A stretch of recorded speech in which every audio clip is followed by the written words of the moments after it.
पाहणार आहोत ohms law.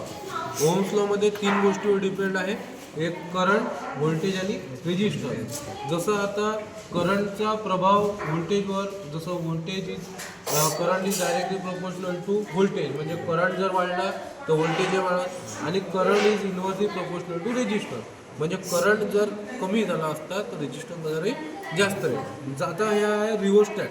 ह्या रिओस्टॅटची व्हॅल्यू झाली मिनिमम, हे झाली मॅक्झिमम. जेव्हा हा आपण मिनिमम टू मॅक्झिममकडे जाऊ, ते जर रेजिस्टन्स जास्त असत तर अशा वेळेस आपल्याला जो मीटरमध्ये रिडिंग मिळत तो करंट कसा भेटत, आपल्याला कमी भेटत. झालं.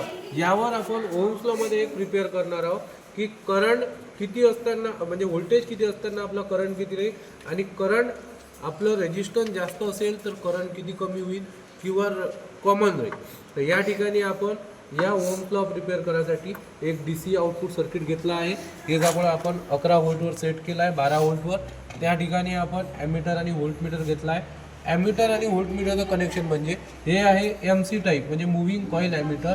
या ठिकाणी एक आहे याचा L-, L+, आणि एक आहे कॉमन. बॅटरीचा जो L- आहे तो आपण L- ला द्यायचा. बॅटरीचा जो L+ आहे आपण SP स्विचच्या पहिल्याला घेतला आहे, त्या ठिकाणून आपण तो कॉमन घेऊन हा L- ला गेला आहे. हे झालं यामधल्या व्होल्टमीटरचं कनेक्शन, L+ आणि L-. आता आपल्याला घ्यायचं आहे कॉमनसाठी, म्हणजे आता ॲमीटरचं कनेक्शन. तर ॲमीटरसाठी काय करायचं, L+ घ्यायचा. हा L+ जे कोणतं रिडिंग आपल्याला जुळायचं आहे.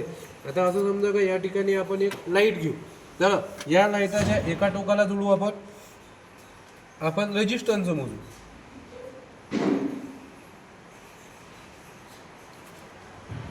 या रेजिस्टन्सच्या एका टोकाला, आणि हा जो कॉमन आहे हा कॉमन दिला आपण रिओस्टॅटच्या पहिल्या याला. रिओस्टॅटच्या दुसऱ्या टोकावरून आपण हा टोक काढला आणि आपण हालो रेजिस्टन्सच्या दुसऱ्या टोकाला.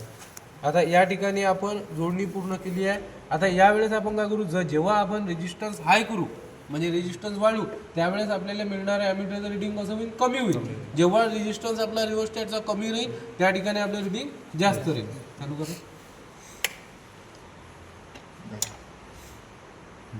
आता या ठिकाणी 0.18 एम्पियर एवढं या रेजिस्टन्स करंट घेत आहे. व्होल्टेज आहे आपला 10.2 व्होल्ट.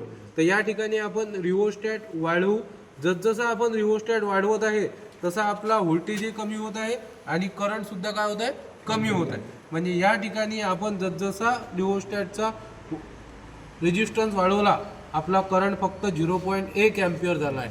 म्हणजे या ठिकाणी ओहम्स लॉ मध्ये एक प्रिपरेशन होते का ज्या वेळेस रेजिस्टन्स हाय होते तर करंट कसं होते, कमी होते.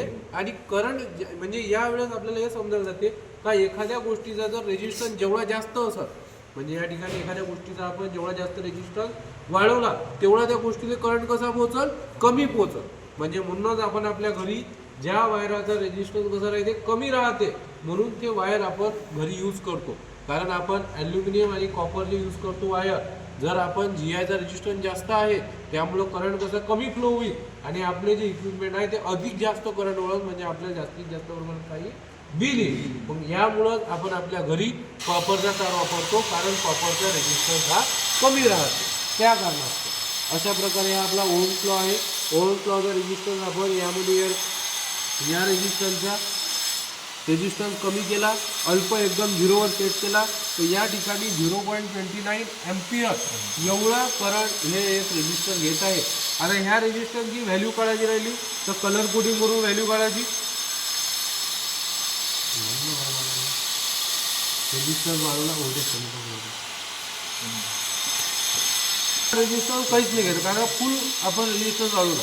अशा वेळेस करंटची व्हॅल्यू काय झाली आहे, 0 झाली आहे. आपण जसा रेजिस्टन्स कमी केला तर हा थोड्या प्रमाणात करंट येणं घेतला आहे. अशा प्रकारे हा ओहम्स लॉ आहे. समजलं सगळ्याला? हां.